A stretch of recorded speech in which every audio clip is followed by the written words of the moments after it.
The storm had rolled across the prairie with a fury no one expected, black clouds piling high like mountains over the horizon, thunder rattling the bones of the land, and rain slashing through the air in relentless sheets that blurred the once clear view of the meadows, rivers, and wooden homesteads scattered across the countryside.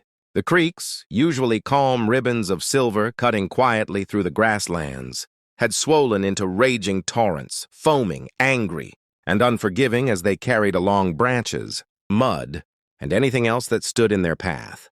It was in the midst of this chaos that the cowboy, tall in the saddle, hat pulled low against the rain, rode his horse along the slick, treacherous trail, eyes sharp despite the storm. His name was Caleb, a man whose reputation stretched across counties, known not for his quick draw or the sharp glint of his spurs, but for his unshakable courage and steady heart. He hadn't meant to be out this far in the storm, but something, perhaps instinct, perhaps fate had pulled him toward the flooded creek, and as he approached the roaring water, he heard it, the desperate cries for help, faint but piercing enough to cut through the thunder's growl. Caleb spurred his horse forward, his chest tightening as he spotted two figures struggling in the furious current, their arms thrashing wildly, faces pale with fear. Two women had been swept away, their wagon nowhere to be seen, likely overturned upstream, leaving them fighting against the torrent with no hope of making it to shore alone. Without a second's hesitation, Caleb threw himself from the saddle, boots sinking into the mud as he tied the reins fast to a tree, his eyes never leaving the women who were being dragged further downstream. He tore off his heavy coat, boots and hat diving into the icy waters. With the strength of a man who had wrestled storms his whole life, the current slammed into him like a wall, stealing his breath, but his will was stronger, and stroke by stroke he fought his way closer until he reached the nearest woman, her hair tangled with reeds, her eyes wide with panic. "Hold on to me!" Caleb shouted over the roar, wrapping his arm firmly around her waist before lunging toward the second woman, who was moments from going under. His muscles screamed as he pulled her up, her coughing racked with desperation, but his grip did not falter. With both women clinging to him, he kicked hard against the current, every movement a battle against the water's raging hunger. He spotted a fallen tree half submerged near the bank, a lifeline in the storm, and with the last of his strength, he steered them toward it, dragging them inch by inch until his boots scraped mud and he forced them, all up onto the bank, collapsing in the rain-soaked grass, chest heaving. The women sobbed with relief, clinging to each other, but the storm was far from over, and Caleb knew they would not last long drenched and shivering in the cold, his coat soaked. Though it became a shelter as he wrapped it firmly around both of them, pulling the heavy wool tight around, their trembling shoulders as though to shield them from the world itself. "You're safe now," he told them in that low, steady voice that carried more weight than thunder. One of the women, her lips blue, whispered her thanks, but Caleb only shook his head, scanning the dark woods nearby until his eyes fell on a small clearing sheltered by rocks. "We need fire," he said, and without waiting for an answer, he guided them beneath the trees, his hands steady even as the wind howled. He gathered what dry wood he could find beneath the rocks and stripped bark from fallen branches, his movements precise, practiced and urgent. Sparks flew from the flint he carried, stubbornly at first, until at last a flame flickered to life, fragile against the storm's breath. Caleb shielded it with his hands, feeding it carefully, coaxing it into a blaze that glowed warm and bright, pushing back the darkness.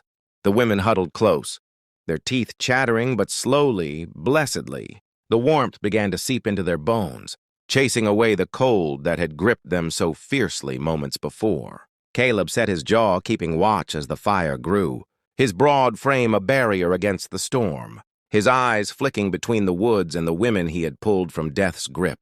"Rest here," he told them, his tone both command and comfort.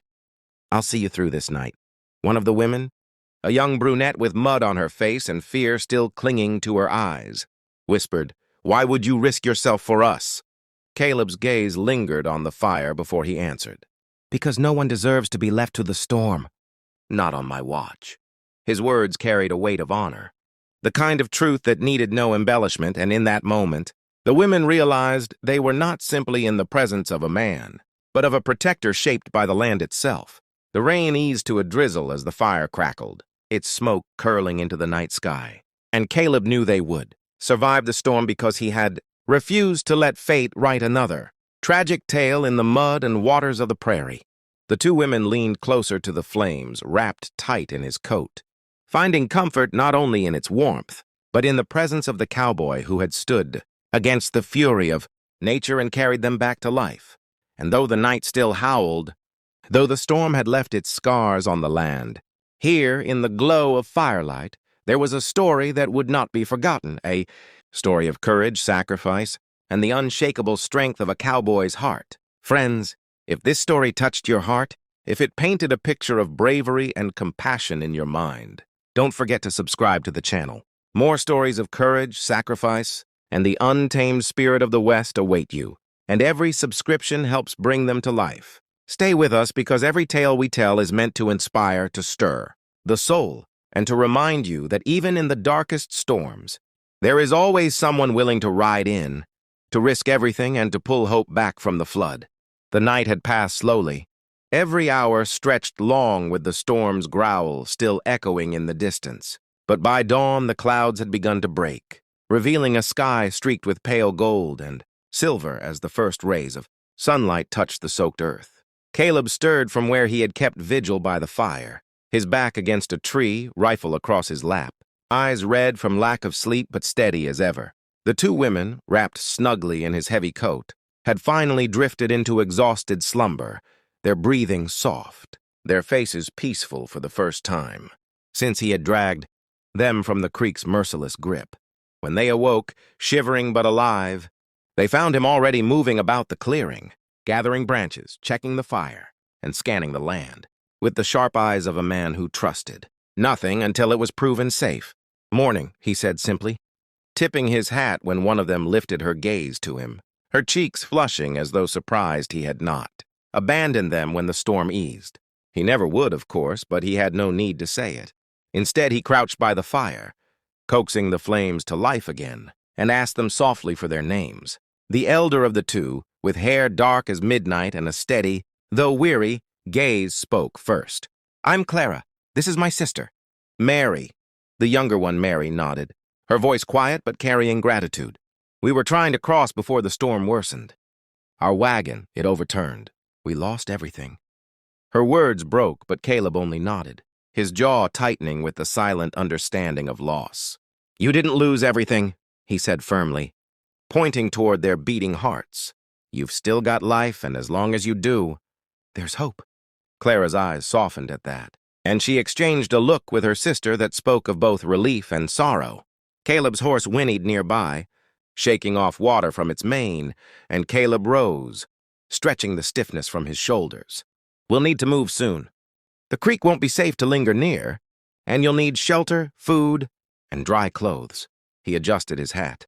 Already thinking ahead, already planning the route to the nearest homestead, miles down the trail where they might find refuge. The sisters hesitated, unsure if they had the strength to walk after their ordeal, but Caleb's calm steadiness became their anchor, and when he offered his hand, they took it without question. He helped them onto his horse, both of them perched carefully on the saddle, while he walked alongside, guiding the reins, the image of protector and guide as the prairie stretched out before them, damp and glistening under the newborn sun. Along the way, Mary asked timidly, "Why do you help strangers so?" Caleb glanced at her, his expression unreadable, but his words carried the weight of a man who lived by principle. "Because once someone pulled me from the storm, a long time ago. I reckon I'd dishonor their sacrifice if I didn't do the same."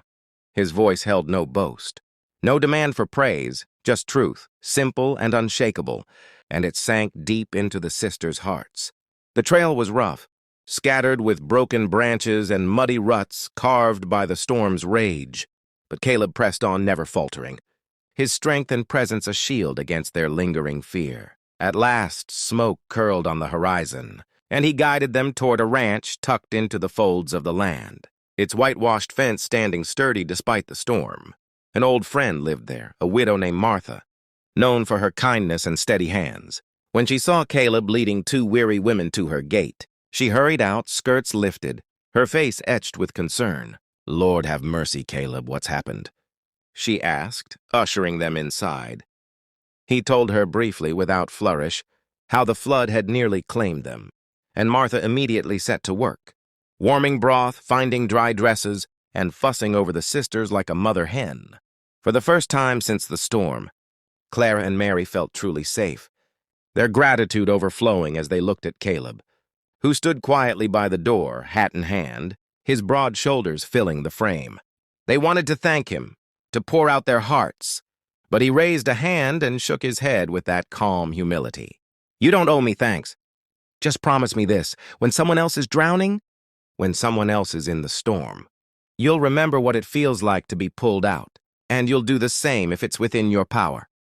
His words struck deep, and Clara nodded solemnly, her hand tightening around her sister's. Mary whispered softly, "We will." Martha touched Caleb's arm gently. "You never changed, do you? Always out there carrying the weight of the world." Caleb gave her a faint smile. "Someone has to." He stayed long enough to ensure the women were settled, warm and fed, then prepared to leave, for the land never allowed him to rest long. The sisters rose quickly, desperation in their eyes. "Please, Caleb, will we see you again?" Clara asked, her voice betraying more emotion than she intended. Caleb paused at the threshold, his silhouette framed against the morning sun. He tipped his hat, his gaze steady, his words gentle yet firm. "The West is wide, but if you keep your hearts brave, you'll feel me there in every fire, every storm, and every act of courage. That's enough." With that, he mounted his horse, the leather creaking, the animal's breath steaming in the cool morning air. He gave them one last look, then turned and rode out across the open prairie, his figure growing smaller against the endless horizon until he was just a shadow swallowed by light. The sisters stood at the doorway, watching him vanish, their hearts forever changed, for they knew they had not only been rescued from the creek, but had also witnessed the spirit of the frontier, the living proof that even in a land so wild and unforgiving, honor, compassion, and bravery could still blaze brighter than the fiercest storm. And as the wind whispered across the grasslands, they silently vowed to live by the words he left them, to carry the torch of his courage in their own lives. Friends, if this story has stirred your soul, if it has reminded you of the strength found in compassion and the power of standing firm in the storm, then don't forget to subscribe to the channel. Each story we share is a journey into courage, sacrifice, and the unyielding spirit of the West, and with your support, we can keep bringing these tales to life. Subscribe now, stay with us, and let these stories inspire you to be the one who rides in, who reaches out, and who pulls hope from the floods of life.